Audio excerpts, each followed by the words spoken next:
नमस्कार विद्यार्थी मित्रांनो, Indian polity by V K Shinde या युट्यूब चॅनलमध्ये आपलं पुन्हा एकदा स्वागत आहे. आगामी राज्यसभा पूर्व परीक्षा 2024 आणि संयुक्त गट ब गट क पूर्व परीक्षा 2024 या दोन्ही दृष्टिकोनातून आपली राज्यव्यवस्था घटकासंबंधीची संभाव्य प्रश्नविषय सिरीज ही सुरू झालेली आहे आणि मागील 2 भागामध्ये आपण अनेक प्रकारच्या प्रश्नांची चर्चा घडवून आणलेली आहे. आज पुन्हा एकदा आपण संभाव्य प्रश्नविषय सिरीज भाग 3च्या माध्यमातून राज्यव्यवस्था घटकासंबंधीच्या आणखी काही प्रश्नांची चर्चा जी काय ती पुढे कंटिन्यू करणार आहोत. मित्रांनो, आपल्याला माहित असेल की राज्यसभा पूर्व परीक्षा 2024 हे पुन्हा एकदा पुढे ढकलण्यात आलेली आहे. मागच्या वेळेस सुद्धा आपल्याकडे राज्यसभा पूर्व परीक्षा ही पुढे ढकलण्यात आलेली होती आणि 21 जुलैला ती पार पडणार होती. पण पुन्हा एकदा आयोगाने 25 ऑगस्ट 2024 ही नवीन तारीख देऊन राज्यसभा पूर्व परीक्षा ही पुढे ढकललेली आहे.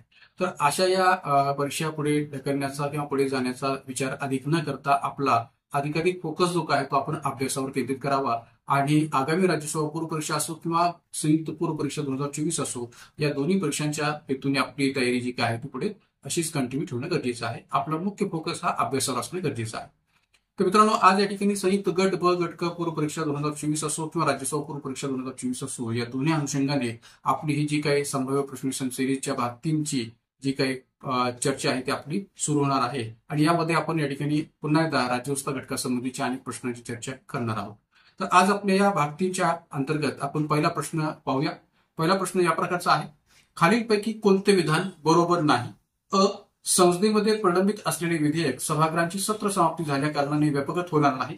ब. राज्यसभेत प्रलंबित असलेले जे विधेयक लोकसभेने पारित केलेले नसेल ते विधेयक लोकसभेचे विसर्जन झाले असता व्यपगत होणार नाही. क. विधान: जे विधेयक लोकसभेत प्रलंबित असेल किंवा लोकसभेकडून पारित होऊन राज्यसभेत प्रलंबित असेल ते विधेयक लोकसभेचे विसर्जन झाले असता व्यपगत होईल. पर्याय उत्तर: केवळ अ. पर्याय 2 केवळ ब व क.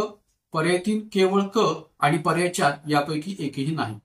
तर मित्रांनो, हा जो काही प्रश्न आहे तो प्रश्न जर आपण पाहिला तर या ठिकाणी मूळ प्रश्न काय विचारलेला आहे की खालीलपैकी कोणते विधान बरोबर नाही.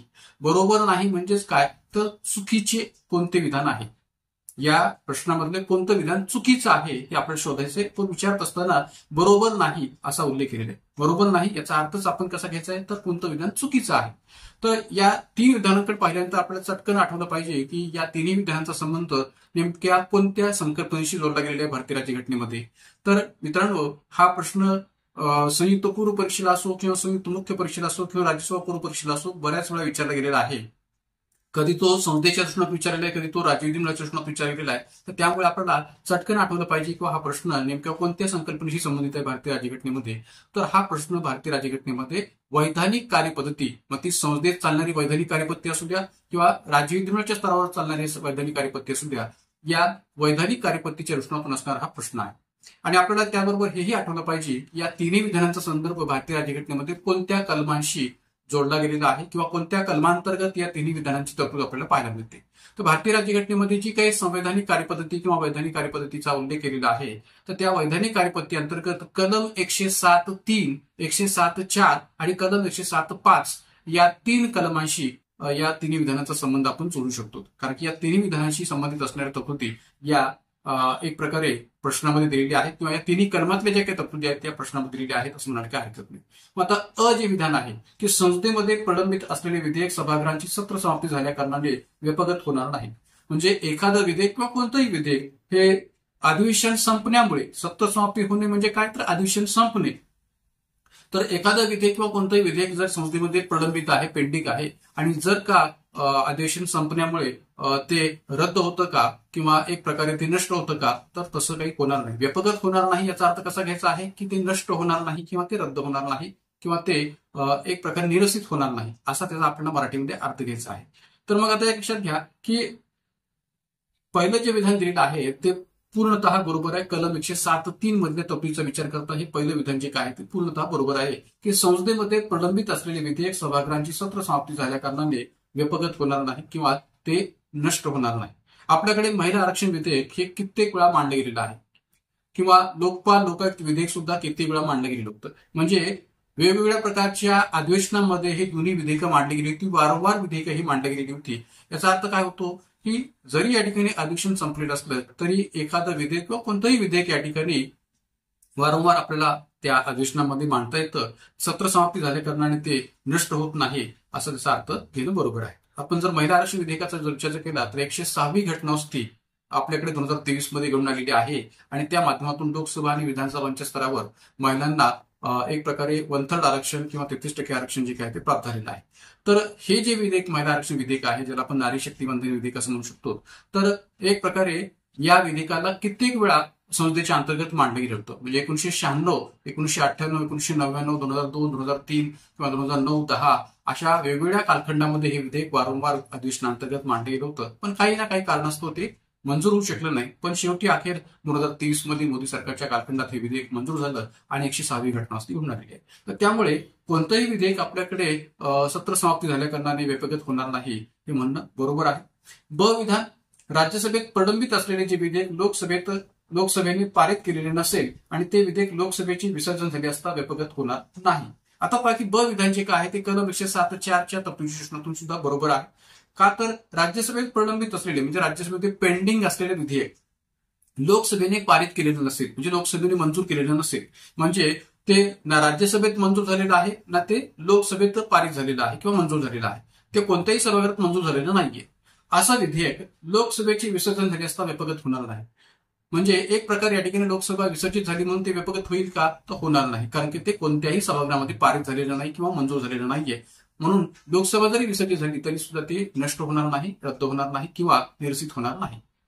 त्यानंतर क विधान जे आहे ते कलम 107(5)च्या तरतुदीतून आहे की जे विधेयक लोकसभेत प्रलंबित असेल म्हणजे लोकसभेत पेंडिंग आहे किंवा लोकसभेत पारित झालेले असेल म्हणजे मंजूर झालेलं असेल, तर राज्यसभेत ते प्रलंबित असेल तर ते विधेयक लोकसभेचे विसर्जन झाले असता व्यपगत होईल.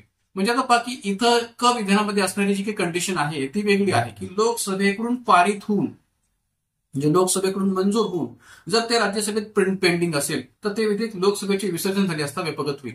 म्हणजे पहिल्या अ आणि ब मधल्या तरतुदींपेक्षा थोडीशी वेगळी तरतूद क विधानामध्ये आपल्याला पाहायला मिळते. का तर या ठिकाणी लोकसभेकडून पारित होऊन ते राज्यसभेत प्रलंबित असेल, पेंडिंग असेल, तर ते लोकसभेचे विसर्जन झाले असता ते विधेयक व्यपगत होईल किंवा नष्ट होईल.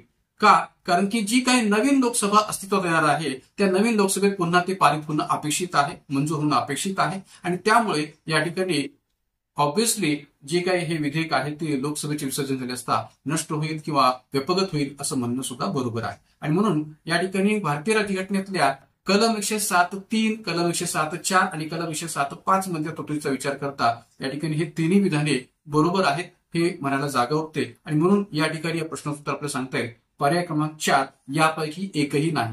आपल्याला विचारलं होतं काय मूळ प्रश्नामध्ये की खालीलपैकी कोणतं विधान बरोबर नाही, म्हणजेच कोणतं विधान चुकीचं आहे. मात्र कलम 107(3), 107(4), 107(5)च्या तरतुदींचा विचार करता ही तिन्ही विधान या ठिकाणी बरोबर आहेत, एकही विधान चुकीचं नाहीये. आणि म्हणून या ठिकाणी उत्तर आपल्याला सांगता येईल पर्याय क्रमांक 4 यापैकी एकही नाही. मग आता पहा या प्रश्नाच्या अंशाने थोडीशी विस्तृत विश्लेषण आपण पुढे पाहूया. वरील प्रश्नामधून संसदेतील वैधानिक कार्यपद्धती, जसं मी पहिल्यांदा उल्लेख केला की प्रश्नाला पाहिल्या उशीर आपल्याला समजलं पाहिजे की हा प्रश्न नेमका कोणत्या संकल्पनेविषयी आहे. तर संसदेतील वैधानिक कार्यपद्धती या दृष्टिकोनातून हा प्रश्न आहे.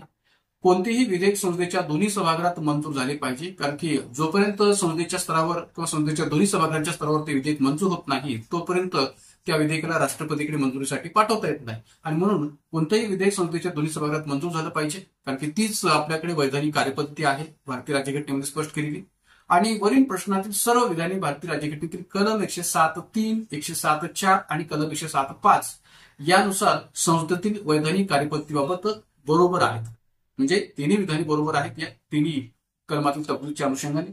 अशीच तरतूद घटक राज्य स्तरावर म्हणजे राज्य विधिमंडळ स्तरावर अशीच तरतूद कोणत्या कलमामध्ये पाहायला मिळते, तर ती राज्य विधिमंडळाच्या वैधानिक कार्यपद्धतीबाबत अशीच तरतूद कलम 196(3), कलम 196(4) आणि कलम 196(5) मध्ये पाहायला मिळते. म्हणजे जर का आपल्याला प्रश्न याच प्रकारचा प्रश्न राज्य विधिमंडळाच्या अनुषंगाने विचारला तर आपल्याला हेही माहिती पाहिजे किंवा कोणत्या कलमातील तरतुदीच्या अनुषंगाने हा प्रश्न विचारलेला आहे. तर इथं राज्य विधिमंडळ स्तरावर ही वैधानिक कार्यपद्धती कलम 196(3), 196(4) आणि 196(5) नुसार स्पष्ट केलेली आहे. मात्र आणखीन एक गोष्ट इथं लक्षात ठेवण्याची गरज आहे या प्रश्नाच्या अनुषंगाने, ती म्हणजे कोणती की कलम 108ची तरतूद जी आहे कोणती, तर दोन्ही सभागृहांची संयुक्त बैठक. म्हणजे एखादं विधेयक एखाद्या सभागृहाकडून फेटाळलं गेलं किंवा एखादं विधेयक की ज्या विधेयकाच्या बाबतीत दोन्ही सभागृहांच्या अंतर्गत मंजुरीवरून मतभेद निर्माण झालेले असतील तर अशा वेळेस या ठिकाणी दोन्ही सभागृहांची संयुक्त बैठक राष्ट्रपती बोलावू शकतात. पण दोन्ही सभागृहांची संयुक्त बैठकीचा हा जो काही नियम आहे, कलम 108 ची जी तरतूद आहे ती राज्य विधिमंडळास लागू नाही. राज्य विधिमंडळाच्या पातळीवर दोन्ही सभागृहांची संयुक्त बैठक होत नाही. का? तर बहुतांश घटक राज्यामध्ये आपल्याकडे विधानसभा हे एकमेव सभागृह आहे, विधान परिषद हे दुसरं सभागृह आहेच असं नाहीये. आणि म्हणून कलम 108 मध्ये ही जी काही तरतूद आहे ती राज्य विधिमंडळास लागू होत नाही. मात्र संसदेच्या स्तरावर, संसदेच्या दोन्ही सभागृहांच्या स्तरावर जर एखादे विधेयक की ज्या बाबतीत या ठिकाणी दोन्ही सभागृहामध्ये मतभेद निर्माण झाले असतील, तर अशा वेळेस या ठिकाणी कलम 108च्या तरतुदीच्या माध्यमातून राष्ट्रपती या दोन्ही सभागृहांची संयुक्त बैठक म्हणजे राज्यसभा आणि लोकसभा या दोन्ही सभागृहांची संयुक्त बैठक बोलावू शकतात.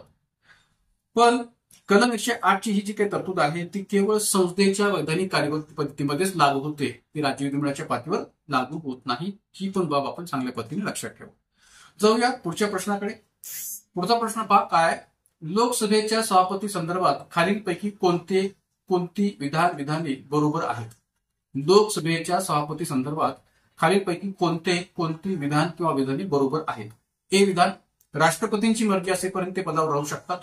बी, जर त्यांना आपल्या पदाचा राजीनामा द्यावायचा असेल तर ते तसे पत्र उपसभापतींच्या नावे सुपूर्द करतात. आणि सी, लोकसभा मुदतपूर्व विसर्जित झाली असते आपोआप पदभ्रष्ट होतात. पर्याय उत्तर, पर्याय 1 ए आणि बी, पर्याय 2 बी आणि सी, पर्याय 3 फक्त सी आणि पर्याय 4 फक्त बी. आपल्याला शोधायचे काय, तर लोकसभा सभापती संदर्भात खालीलपैकी कोणते विधान बरोबर आहे किंवा आहेत. म्हणजे या 3 विधानांपैकी लोकसभा सभापती संदर्भात कोणती विधाने बरोबर आहे किंवा आहेत हे आपल्याला शोधायचे. मग आता पहिलं जे विधान आहे ए विधान, राष्ट्रपतींची मर्जी असेपर्यंत ते पदावर राहू शकतात.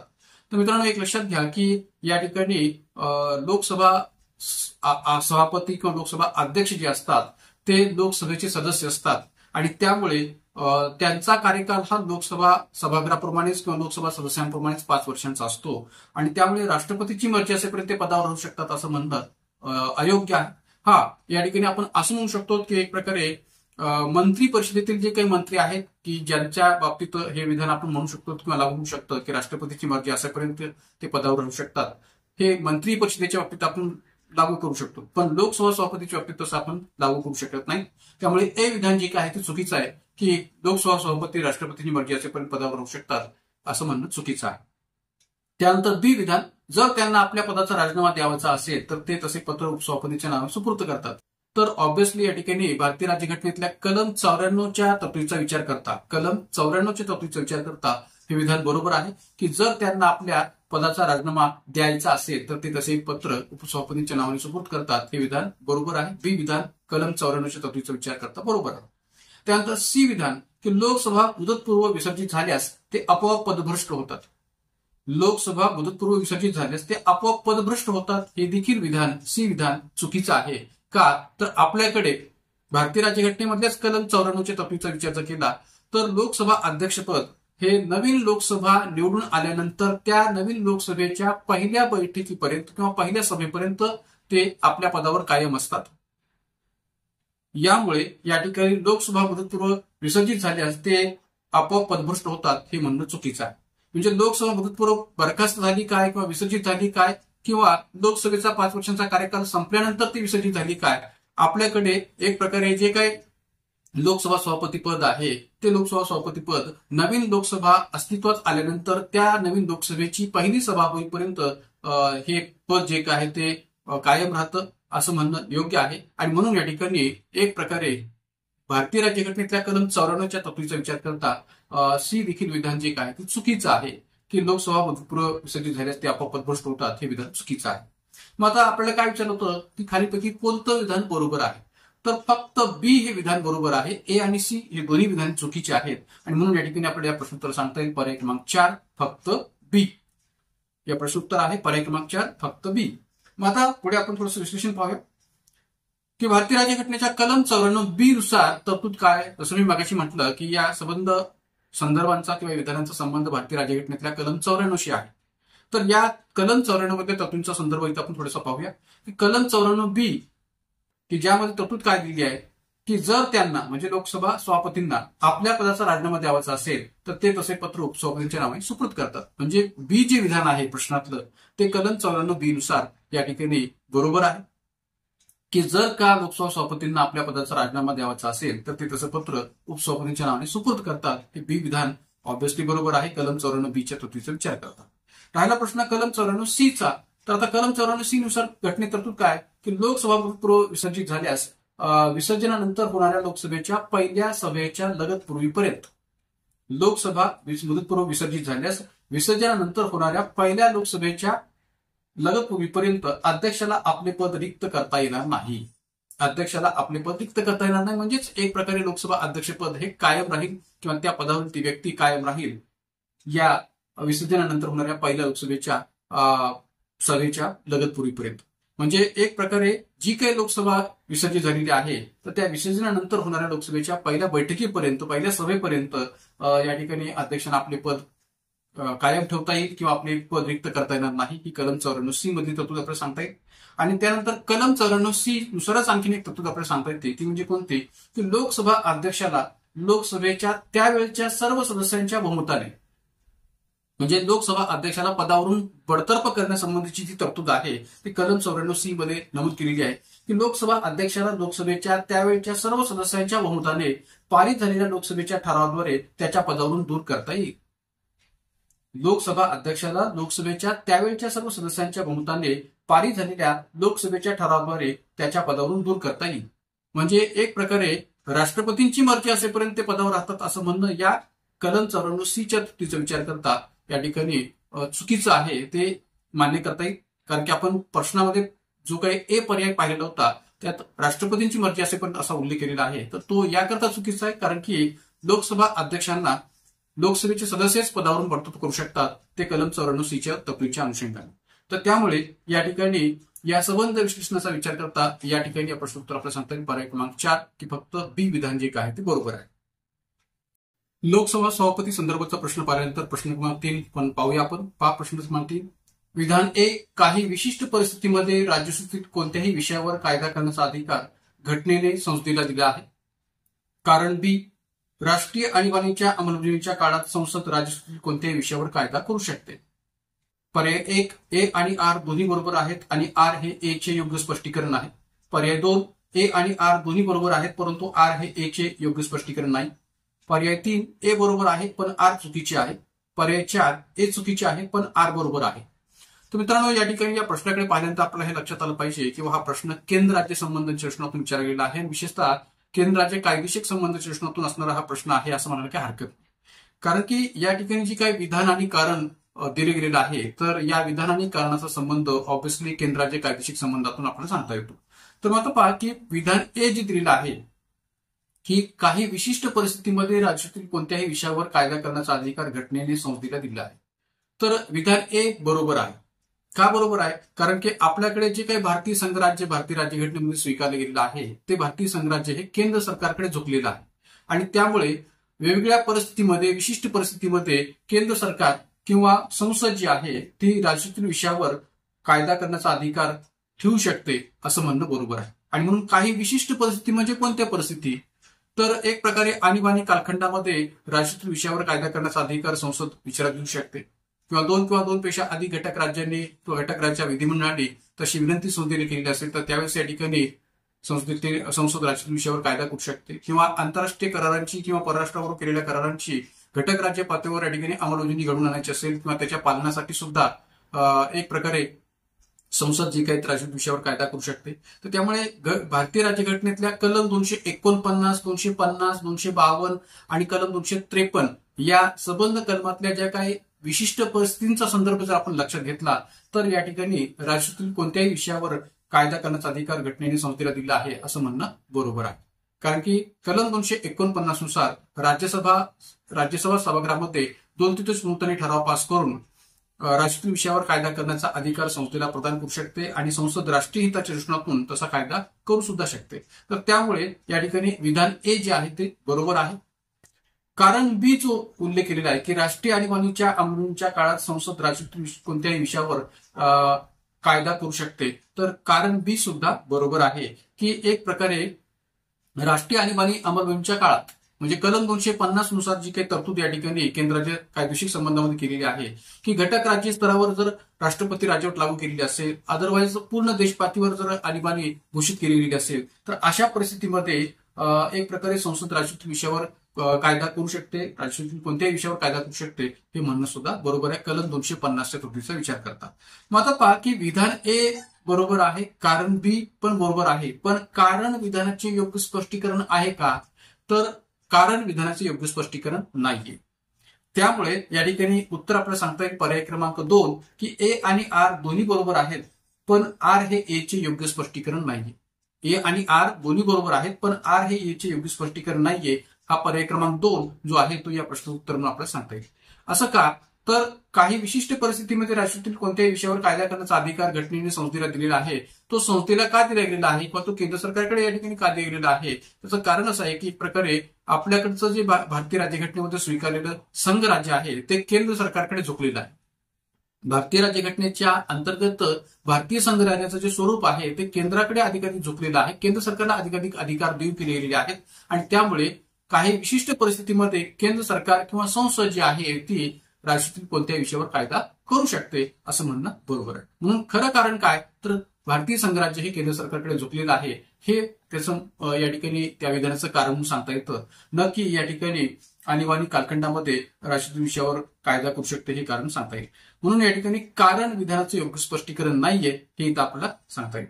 मग आता या प्रश्नाच्या अनुषंगाने थोडंसं विश्लेषण पुढे आपण पाहूया. पहा विश्लेषण काय आहे की काही विशिष्ट परिस्थितीमध्ये राज्यातील कोणत्याही विषयावर कायदा करण्याचा अधिकार घटनेने संस्थेला दिला आहे. का दिलेला आहे, कारण भारतीय संघराज्य हे केंद्र सरकारकडे झुकलेलं आहे, केंद्राकडे अधिकाधिक अधिकार दिले गेलेले आहेत भारतीय राज्यघटनेमध्ये. त्यामुळे या ठिकाणी संसद जी काय ती राज्यातील कोणत्याही विषयावर कायदा करू शकते. कलम 249 संदर्भ महत्वाचा आहे, तोही पहा की राष्ट्रीय हिताच्या दृष्टिकोनातून राज्यातील एखाद्या विषयासंबंधी संसद कायदा करू शकते, कायदा संमत करू शकते. म्हणजे राष्ट्रीय हित ज्यात दडलेलं आहे अशा राष्ट्रीय हिताच्या दृष्टिकोनातून राज्यातील विषयावर या ठिकाणी संसद जी काय ती कायदा संमत करू शकते कलम 249 नुसार. आणि याच कलम 249 नुसार राज्यसभा सभागृहामध्ये 2/3 बहुमताने ठराव पास करून राज्यातील विषयावर कायदा करण्याचा अधिकार संसदेला प्रदान करू शकते, हेही आपल्याला सांगता येऊ शकेल.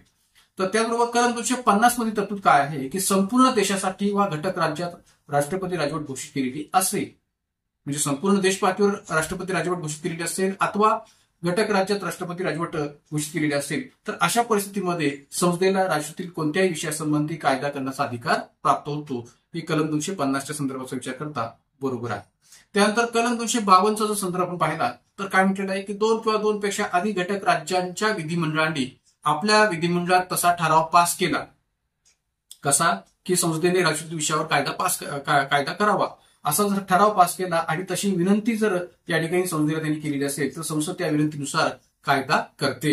हे कलम 252 नुसार आपल्याला स्पष्ट करता येऊ शकेल.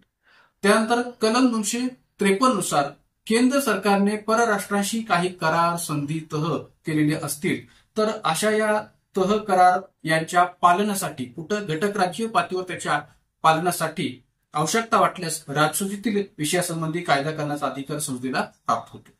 म्हणून कलम 253 ची तरतूद या ठिकाणी जर आपण पाहिली तर महत्वाची आहे. तर केंद्र राज्य कायदेशीर संबंधाच्या दृष्टिकोनातून कलम 249, 250, 252, 253 या संबंध तरतुदी या ठिकाणी केंद्राचे कायदेशीर संबंधाच्या दृष्टीने महत्वाचे आहेत, ते आपण लक्षात ठेवण्याची गरज आहे.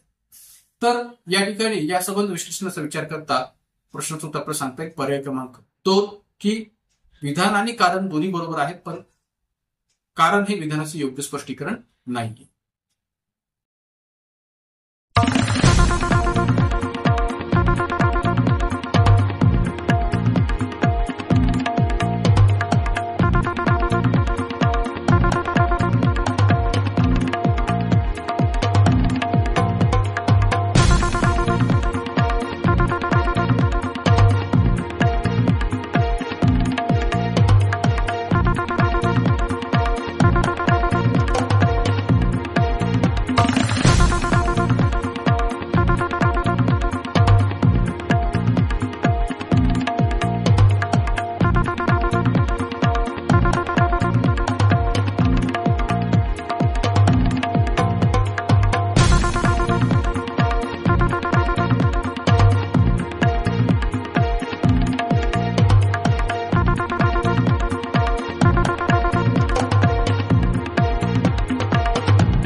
तर मित्रांनो, छोट्याशा ब्रेक नंतर पुन्हा एकदा आपलं स्वागत आहे.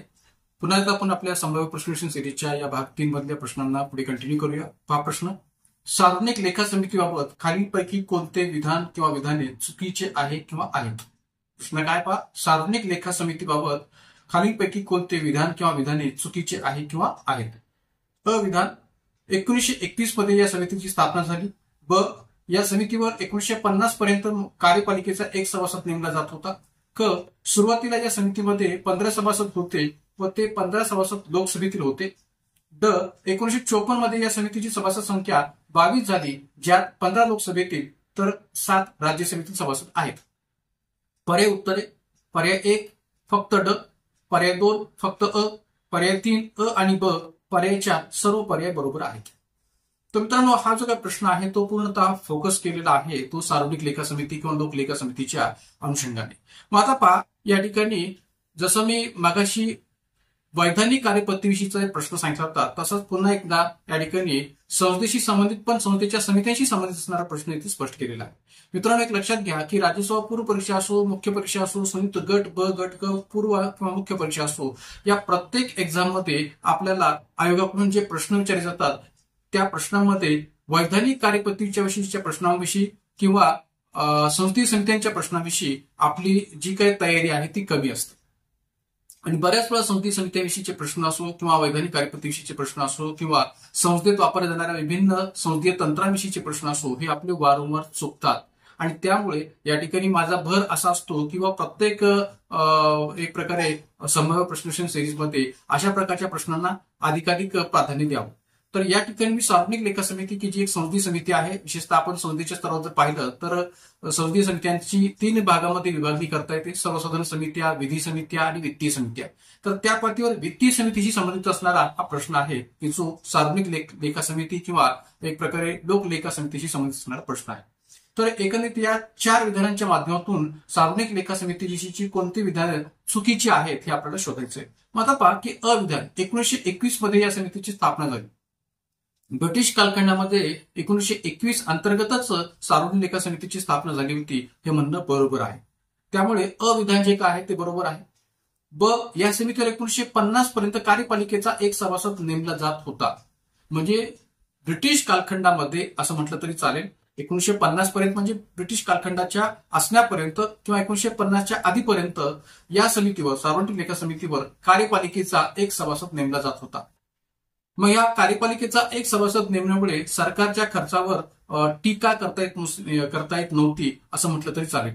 म्हणजे कार्यपालिकेचा एक सभासद म्हणजे कोण, तर मंत्री हा कार्यपालिकेचा एक सभासद म्हणून ओळखला जातो. आणि मग अशा प्रकारचा मंत्री जर या समितीमध्ये असेल तर सरकारच्या खर्चावर या ठिकाणी आर्थिक बाबतीत टीका करता येत नव्हती, हेही इथं आपल्याला सांगता शकेल. पण 1950 नंतर मात्र कार्यपालिकेचा एकही सभासद आता या समितीमध्ये नेमला जात नाही, हे मान्य करायला काय हरकत नाही. पण 1950 पर्यंत कार्यपालिकेचा एक सभासद नेमला जात होता, हे म्हणणं बरोबर आहे. म्हणून ब देखील विधान जे काय ते बरोबर आहे.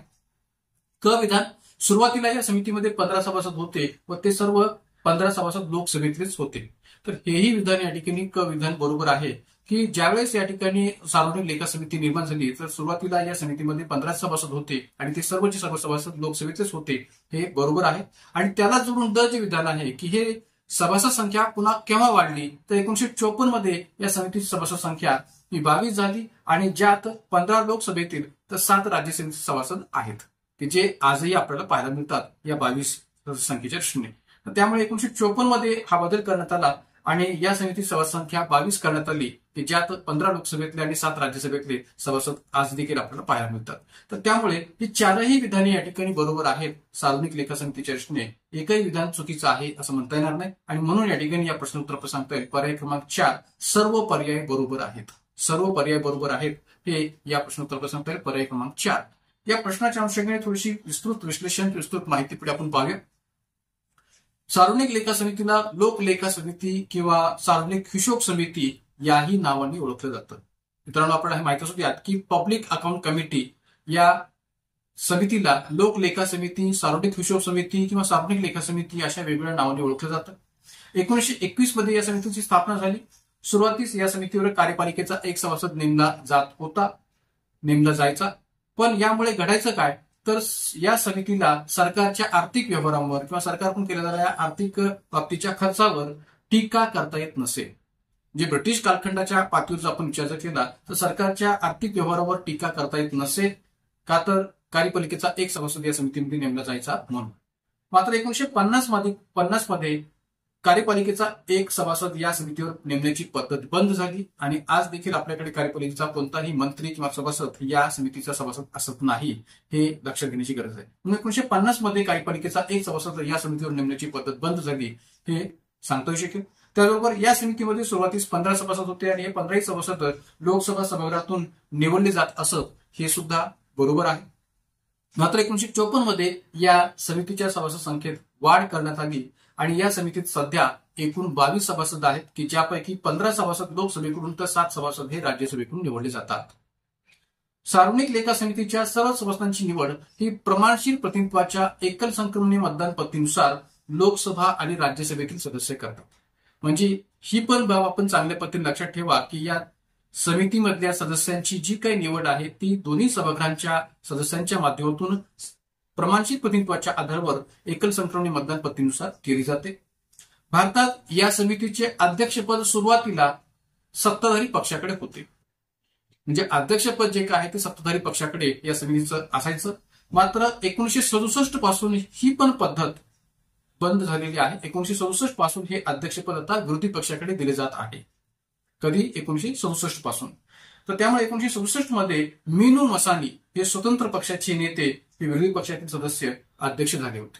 कोण? मीनू मसानी, जे स्वतंत्र पक्षाचे नेते होते, ते सर्वप्रथम विरोधी पक्षातील सदस्य म्हणून या समितीचे अध्यक्ष झाले होते. मात्र 1967 पूर्वी सत्ताधारी पक्षातली व्यक्ती ही या समितीच्या अध्यक्षपदी बसली जायची किंवा अध्यक्षपदी नेमली जायची. पण ही पद्धत 1967 मध्ये बंद केली गेली आणि 1967 पासून विरोधी पक्षाचा सदस्य या समितीचा अध्यक्ष होऊ लागलेला आहे.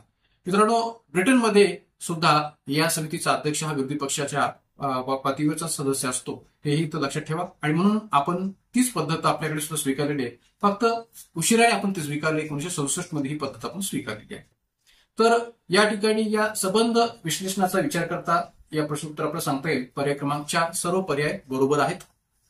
त्यानंतर जाऊया पुढच्या प्रश्नाकडे. प्रश्न क्रमांक 5 पहा. संसदेतील कोणत्या वित्तीय समितीला लोकलेखा किंवा सार्वजनिक समितीची जुळी बहीण म्हटले जाते? संसदेतील कोणत्या वित्तीय समितीला लोकलेखा किंवा सार्वजनिक लेखा समितीची जुळी बहीण म्हटली जाते? पर्याय 1 सार्वजनिक उपक्रम समिती, पर्याय 2 सार्वजनिक खर्च समिती, पर्याय 3 अंदाज समिती आणि पर्याय 4 सार्वजनिक क्षेत्र समिती. तर आता मित्रांनो, एक लक्षात घ्या की या ठिकाणी आपल्याला सार्वजनिक लेखा समिती किंवा लोकलेखा समितीची कोणती समिती जुळी बहीण म्हणून संबोधली जाते असा प्रश्न विचारला गेला आहे. तर ऑब्व्हियसली या ठिकाणी आपल्या याचं उत्तर लवकर लक्षात आलं पाहिजे, कारण की अंदाज समिती आणि सार्वजनिक लेखा समिती यांच्या कार्याचा एकमेकाशी खूप जवळचा संबंध आहे. किंबहुना सार्वजनिक लेखा समिती आणि अंदाज समिती या परस्परांना पूरक राहून कार्य करतात आणि म्हणून या ठिकाणी या प्रश्नोत्तर आपल्याला सांगता येईल पर्याय क्रमांक 3 अंदाज समिती, की संसदेतील सार्वजनिक लेखा समितीची जुळी बहीण म्हणून अंदाज समितीला म्हटलं जातं, का तर या दोन्ही समित्यांची कार्य परस्पर पूरक आहेत म्हणून. थोडक्यात आपण असं म्हणता शकेल की अंदाज समितीचं कार्य हे सरकारने पैसा खर्च करण्यापूर्वी सुरू होतं आणि सरकारने पैसा खर्च केल्यानंतर या ठिकाणी सार्वजनिक लेखा समितीचं कार्य सुरू होतं. मी पुन्हा एकदा सांगतोय की अंदाज समितीचं कार्य हे सरकारने पैसा खर्च करण्यापूर्वी सुरू होतं आणि लोकलेखा समितीचं कार्य हे सरकारने पैसा खर्च केल्यानंतर सुरू होतं आणि त्यामुळे या ठिकाणी या दोन्ही समित्यांचा एकमेकाशी संबंध आहे, परस्पर पूरक असणाऱ्या या समित्या आहेत आणि म्हणूनच या ठिकाणी अंदाज समितीला सार्वजनिक लेखा समितीची जुळी बहीण म्हणणं हे योग्य आहे. म्हणून या ठिकाणी पर्याय क्रमांक 3 अंदाज समिती या प्रश्नोत्तर आपल्याला सांगता येईल. तर याही प्रश्नाच्या अंशाने थोडंसं विश्लेषण पुढे पाहूया. लोकलेखा समिती व अंदाज समिती या दोन्ही समित्यांची कामे परस्पर पूरक असतात. कशी परस्पर पूरक असतात हे आपण पुढे विश्लेषणातून पाहूया. की अंदाज समिती ही सार्वजनिक खर्चावर लक्ष ठेवते. अंदाज समिती जी काय आहे ती सार्वजनिक खर्चावर, कोणत्या सार्वजनिक खर्चावर? तर सरकारच्या सार्वजनिक खर्चावर लक्ष ठेवते. केंद्र सरकारच्या सार्वजनिक खर्चावर ही अंदाज समिती लक्ष ठेवते. तर लोकलेखा समिती संसदेने भारत सरकारच्या खर्चासाठी मंजूर केलेल्या रकमा विनियोजनानुसार खर्च केल्या किंवा खर्च झाल्या किंवा नाही यांचा हिशोब तपासते. म्हणजे आता पहा की अंदाज समितीचं कार्य हे खर्च सुरू होण्यापूर्वीचं आहे आणि एक प्रकारे सार्वजनिक लेखा समितीचं कार्य हे खर्च झाल्यानंतर सुरू होणार आहे. कारण की जे काही विश्लेषण आपण इथं केलेलं आहे की अंदाज समिती ही सार्वजनिक खर्चावर लक्ष ठेवते. म्हणजे खर्च करत असताना या ठिकाणी एक प्रकारे अंदाज समितीचं जे काही सार्वजनिक खर्चावरचं लक्ष ठेवण्याचं कार्य आहे ते असतं. आणि लोक लेखा समितीचं जे काही कार्य आहे ते भारत सरकारच्या खर्चासाठी मंजूर केलेल्या रक्कमा विनियोजनानुसार खर्च झाल्या किंवा नाही याचा हिशोब तपासण्याची रचना नसते. आणि म्हणून या ठिकाणी सार्वजनिक लेखा समितीचं कार्य हे खर्च झाल्यानंतर सुरू होतं आणि अंदाज समितीचं कार्य हे खर्च होण्यापूर्वी सुरू होतं. कारण की अंदाज समिती ही वारंवार केंद्र सरकारला सूचना करत असते की आपण अनाठायी खर्च करू नये, विनाकारण खर्च करू नये, अनावश्यक खर्च करू नये याच्या वारंवार सूचना या ठिकाणी अंदाज समितीकडून दिल्या जात असतात. आणि म्हणून या ठिकाणी अंदाज समितीचं कार्य हे खर्च होण्यापूर्वी सुरू होतं असं म्हणणं हे बरोबर आहे. आणि सार्वजनिक लेखा समितीचं कार्य हे खर्च झाल्यानंतर सुरू होतं असं म्हणणं देखील बरोबर आहे. आणि म्हणून दोन्ही कार्यांचा विचार करता जर विचार केला तर या ठिकाणी ही दोन्ही कार्य किंवा दोन्ही समित्यांची कामे परस्पर पूरक असतात हे इथं आपल्याला मान्य करायला काही हरकत नाही. पण त्याचबरोबर आता एक भाग इथं आणखीन असा आहे की जर का आपल्याला परीक्षेमध्ये प्रश्न असा विचारला गेला की सार्वजनिक लेखा समितीचं कार्य हे सरकारने खर्च केल्यानंतर सुरू होत असल्याने त्याच्यावर कोणती टीका टिप्पणी केली जाते किंवा सार्वजनिक लेखा समितीचा संबंध एक प्रकारे पोस्टमार्टमशी जोडला जातो तर असं का, असा जर प्रश्न विचारला गेला तर आपल्याला या ठिकाणी त्याचं योग्य उत्तर माहिती असणं गरजेचं आहे किंवा योग्य विश्लेषण आपल्याला त्याचं माहिती असणं गरजेचं आहे. म्हणून मी या ठिकाणी ते विश्लेषण पण दिलेलं आहे की सार्वजनिक लेखा समितीचं कार्य हे सरकारने खर्च केल्यानंतर असल्याने अनेक टीकाकार या समितीच्या कार्यावर टीका करतात. कोणत्या समितीच्या कार्यावर, तर सार्वजनिक लेखा समितीच्या कार्यावर टीका करतात. पण यामुळे सार्वजनिक लेखा समितीचं महत्व कमी होतं का, नाही. सार्वजनिक लेखा समितीच्या कार्याचं महत्व या टीकेमुळे कमी होत नाही. का तर एखाद्या व्यक्तीचा मृत्यू झाल्यानंतर त्याच्या प्रेताचे पोस्टमॉर्टम केले जाते. ऑब्व्हियसली एखाद्या व्यक्तीचा जर अनाकलनीय मृत्यू झालेला असेल, खून झालेला असेल आणि त्यात त्याचा मृत्यू झालेला असेल तर अशा वेळेस या ठिकाणी त्या प्रेताचे पोस्टमॉर्टम केले जाते. एखादा व्यक्ती अपघाती मृत्यू पावला असेल तर त्याचाही पोस्टमॉर्टम केलं जातं. तर या पोस्टमॉर्टम करण्यामागचा हेतू काय असतो, उद्देश काय असतो, तर संबंधित व्यक्तीचा मृत्यू का झालेला आहे, कसा झालेला आहे, त्या मृत्यूच्या कारणांचा शोध घेणे हा एक प्रकारे ते पोस्टमॉर्टम करण्यामागचा हेतू असतो, उद्देश असतो. आणि म्हणून या ठिकाणी हे उदाहरण जसं आपण इथं पाहिलेलं आहे तेच उदाहरण या ठिकाणी सार्वजनिक लेखा समितीच्या बाबतीत सुद्धा लागू करता येतं की जसे पोस्टमॉर्टम केल्यामुळे मृत्यूच्या कारणांचा शोध घेऊन आरोपींना शिक्षा होण्याची भीती असते. म्हणजे ज्या पद्धतीने पोस्टमॉर्टम केल्यामुळे मृत्यूच्या कारणांचा शोध घेऊन आरोपींना शिक्षा होण्याची भीती असते, तसंच या ठिकाणी जी काही भीती आहे ती सार्वजनिक लेखा समितीच्या कार्यामुळे शासकीय अधिकाऱ्यांमध्ये होते. म्हणजे जर का या ठिकाणी सरकारकडून केला गेलेला जो काही खर्च आहे तो खर्च जर योग्य पद्धतीने झालेला नसेल, त्यात जर कोणता भ्रष्टाचार झालेला असेल तर मग अशा वेळेस या ठिकाणी जे कोणी दोषी असतील किंवा जे कोणी आरोपी असतील त्यांच्या बाबतीत या ठिकाणी भीती जी काय ती निश्चित असते. आणि म्हणून या ठिकाणी एक प्रकारे पोस्टमॉर्टमचं हे जे काही उदाहरण आहे ते या सार्वजनिक लेखा समितीला लागू पडतं. पण या उदाहरणाच्या माध्यमातून या ठिकाणी एक प्रकारे सार्वजनिक लेखा समितीच्या कार्यावर कुठेतरी टीका टिप्पणी केली जाते हेही आपण मान्य करायला काही हरकत नाही. पण या संबंध विश्लेषणाचा विचार करता या प्रश्नोत्तर आपल्याला सांगता येईल पर्याय क्रमांक 3 अंदाज समिती. तर मित्रांनो, समितीशी संबंधित 2 प्रश्न पाहिल्यानंतर पुढचा एक प्रश्न आपण पाहूया. पहा प्रश्न क्रमांक 6 काय आहे, आभार प्रदर्शक ठरावाबाबत काय चुकीचे आहे. प्रश्न काय, आभार प्रदर्शक ठरावाबाबत काय चुकीचे आहे. अ विधान, राष्ट्रपती अभिभाषणानंतर आभार प्रदर्शक ठराव सत्तारूढ सदस्यांकडून मांडला जातो. विधान काय, राष्ट्रपती अभिभाषणानंतर आभार प्रदर्शक ठराव सत्तारूढ सदस्यांकडून मांडला जातो. आणि ब विधान, विरोधी पक्षाचे सदस्य उपसूचना मांडून आभार प्रदर्शक ठरावाचा वापर टीका करून शासनावर नियंत्रण ठेवण्यासाठी करू शकतात. ब विधान काय, विरोधी पक्षाचे सदस्य उपसूचना मांडून आभार प्रदर्शक ठरावाचा वापर टीका करून शासनावर नियंत्रण ठेवण्यासाठी करू शकतात. पर्यायी उत्तर आहेत.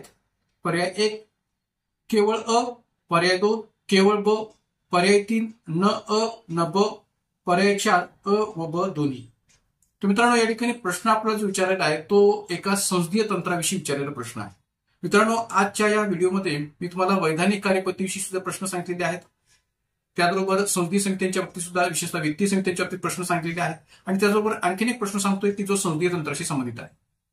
संसदीय तंत्रामध्ये या ठिकाणी अविश्वास ठरावाविषयी सुद्धा प्रश्न विचारला जाऊ शकतो, प्रश्नोत्तराच्या तासाविषयी विचारला जाऊ शकतो, शून्यकाल प्रहराविषयी विचारला जाऊ शकतो, स्थगन प्रस्तावाविषयी विचारला जाऊ शकतो, अर्ध्या तासाच्या चर्चेविषयी प्रश्न विचारला जाऊ शकतो. जेवढी काही संसदीय तंत्र आपल्याकडे संसदेच्या अधिवेशन कालखंडामध्ये वापरले जातात संसदीय कामकाजामध्ये त्या कोणत्याही संसदीय तंत्राविषयी या ठिकाणी प्रश्न विचारला जाऊ शकतो. जसं इथं आभार प्रदर्शक ठरावाबाबत सुद्धा आयोगाने मागे प्रश्न विचारला होता.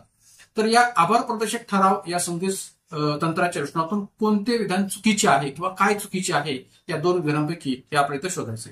मग आता जे विधान दिलेले आहे की राष्ट्रपती अभिभाषणानंतर आभार प्रदर्शक ठराव सत्तारूढ सदस्यांकडून मांडला जातो. तर ऑब्व्हियसली हे विधान बरोबर आहे की ज्यावेळेस आपल्याकडे राष्ट्रपती हे नवीन सरकार स्थापन झाल्यानंतर त्या सरकारच्या वतीने अभिभाषण करतात किंवा अभिभाषण मांडतात, तर ते अभिभाषण म्हणजे काय असतं, तर त्या नवीन सरकारचं आगामी धोरण असतं असं म्हणायला काय हरकत नाही. म्हणजे आता पाच आपण या ठिकाणी या मोदी सरकारने तिसऱ्यांदा आपली जी काय टर्म जी काय ती सुरू केलेली आहे. मोदी सरकारने म्हणण्यापेक्षा मी एनडीए सरकारने म्हणणं अधिक योग्य राहील, कारण की यावेळेस मोदी यांना पूर्ण बहुमत प्राप्त झालेलं नाही, भाजपला पूर्ण बहुमत प्राप्त झालेलं नाहीये. म्हणून जे काय एनडीएचं सरकार आहे ते आता अस्तित्वात आहे. आणि मग अशा वेळी या ठिकाणी या नवीन सरकारच्या स्थापनेनंतर राष्ट्रपतींनी अधिवेशनामध्ये पावसाळी अधिवेशनामध्ये जे काही अभिभाषण आहे ते अभिभाषण मांडलेलं होतं. तर हे अभिभाषण म्हणजे काय असतं, तर या सरकारचं आगामी धोरण असतं. तर अशा या एकंदरीत अभिभाषणाच्या दृष्टिकोनातूनच हे अविधान दिलेलं आहे की राष्ट्रपती अभिभाषणानंतर आभार प्रदर्शक ठराव सत्तारूढ सदस्यांकडून मांडला जातो.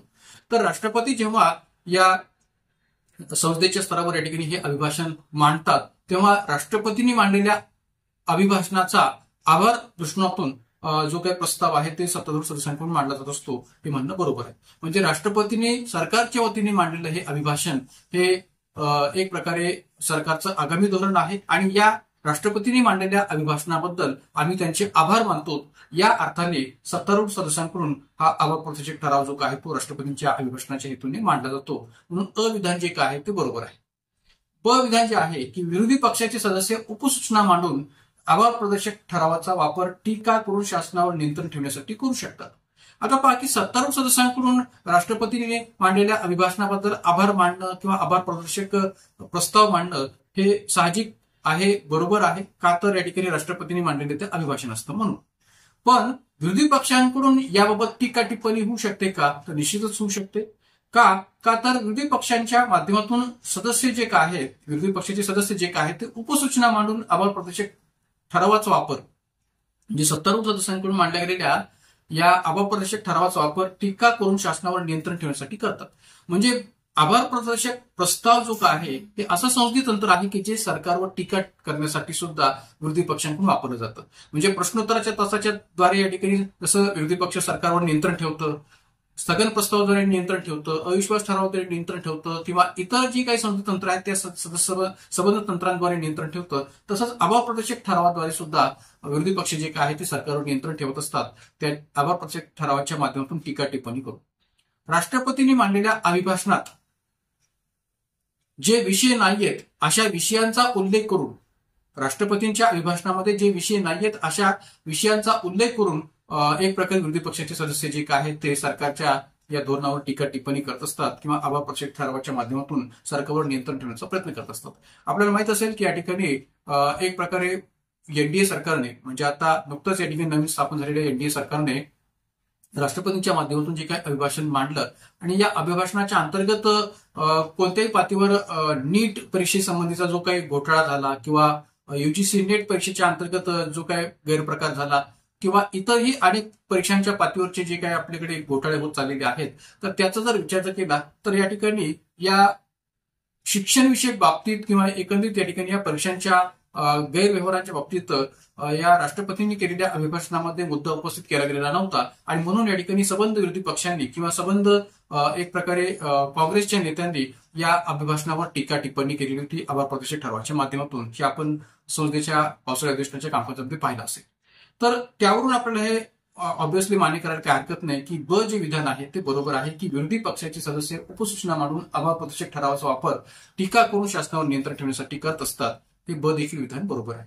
आपल्याला विचारलं काय होतं की आभार प्रदर्शक ठरावाबाबत काय चुकीचे आहे, तर या ठिकाणी एकही विधान चुकीचं नाहीये, दोन्ही विधाने बरोबर आहेत आणि म्हणून या ठिकाणी पर्याय क्रमांक 3 हे या प्रश्नोत्तरात सांगता येईल की न अ न ब कोणतंही विधान चुकीचं आहे असं म्हणता येणार नाही, दोन्ही विधाने बरोबर आहेत आणि म्हणून या ठिकाणी या प्रश्नोत्तर आहे पर्याय क्रमांक 3 न अ न ब. या प्रश्नाच्या अनुषंगाने थोडीशी विश्लेषण पुढे आपण पाहूया. आभार प्रदर्शक प्रस्ताव राष्ट्रपतीच्या अभिभाषणाबद्दल आभार प्रदर्शक प्रस्ताव सत्तारूढ सदस्यांच्या माध्यमातून मांडला जातो. सत्तारूढ पक्षांच्या सदस्यांकडून मांडला जातो. विरोधी पक्षाचे सदस्य उपसूचना मांडवून आभार प्रदर्शक ठरावाचा वापर टीका टिप्पणी करून शासनावर नियंत्रण ठेवण्यासाठी करत असतात. आणि जसं मी आता म्हटल्याप्रमाणे विरोधी पक्षाचे सदस्य हे अभिभाषणात ज्या विषयांचा उल्लेख नाही किंवा ज्या विषयांचा समावेश केलेला नाहीये अशा विषयांचा उल्लेख करून सरकारला धारेवर धरू शकतात. म्हणजे असा कोणता महत्वाचा विषय असेल की जो नुकताच घडून गेलेला आहे किंवा एक प्रकारे या ठिकाणी तो धोरणात्मक पातळीवर खूप महत्वाचा विषय आहे, पण त्या विषयाचा समावेश जर त्या अभिभाषणामध्ये केलेला नसेल तर अशा विषयाचा उल्लेख करून सरकारला धारेवर धरण्याचं काम किंवा सरकारवर नियंत्रण ठेवण्याचं काम विरोधी पक्षांकडून या आभार प्रदर्शक ठरावाच्या द्वारे केलं जात असतं. आणि म्हणून या ठिकाणी आभार प्रदर्शक ठरावाच्या माध्यमातून सरकारवर टीका करणे आणि त्यातून त्यांच्यावर नियंत्रण ठेवणे हे पण या ठिकाणी मान्य करता येऊ शकतं. तर एकंदरीत या संबंध विश्लेषणाचा विचार करता या ठिकाणी प्रश्नोत्तर आहे पर्याय क्रमांक 3. ती दोन्ही विधाने बरोबर आहेत, एकही विधान या प्रश्नात चुकीचं नाहीये. तर मित्रांनो, या ठिकाणी अशा या विभिन्न प्रश्नांच्या सह आज आपण संभाव्य प्रश्नोत्तर बेस सिरीजच्या भाग 3 ला इथं आपण स्टॉप करतोय, आपण इथं थांबतोय. पुन्हा एकदा जाताना सर्वांना विनंती की आपल्या Indian polity bye Vicky Shinde या युट्यूब चॅनलला अधिकाधिक संख्येने सबस्क्राईब करा, लाईक करा, शेअर करा. हा देखील व्हिडिओ अधिकाधिक गरजू विद्यार्थ्यांपर्यंत पोहोचवण्याचा प्रयत्न करा. एवढंच नव्हे तर पुन्हा एकदा मी या ठिकाणी सांगू इच्छितो की एक प्रकारे आजच्या या आपल्या भागामध्ये आपण या ठिकाणी संसदीय तंत्र असो किंवा वैधानिक कार्यपद्धती असो किंवा संसदीय समिती असो या प्रश्नांवर अधिकाधिक भर दिलेला आहे. आणखीन पुढच्याही भागामध्ये अशाच प्रकारच्या या 3 टॉपिकच्या अनुषंगाने अधिकाधिक प्रश्न घेण्यावर आपण भर देऊच या. का तर आयोगाला चांगलं माहिती आहे की अशा या टॉपिकवरचे प्रश्न विद्यार्थ्यांकडून अधिकाधिक चुकतात आणि ज्या ठिकाणी अधिकाधिक विद्यार्थी चुकतात त्याच टॉपिकवर आयोग अधिकाधिक प्रश्न विचारणं भर देत असतं. आणि म्हणून या ठिकाणी आगामी कालखंडात सुद्धा आपण अशा प्रकारच्या प्रश्नांना प्राधान्य देऊया. त्याचबरोबर या संबंध भागांची किंवा संभाव्य प्रश्नोत्तर सिरीजच्या या संबंध भागांची जर आपल्याला पीडीएफ हवी असेल तर आपल्या टेलिग्राम चॅनलला जॉईन करा आणि टेलिग्राम चॅनलवर या संबंध पीडीएफ आपल्याला उपलब्ध होतील.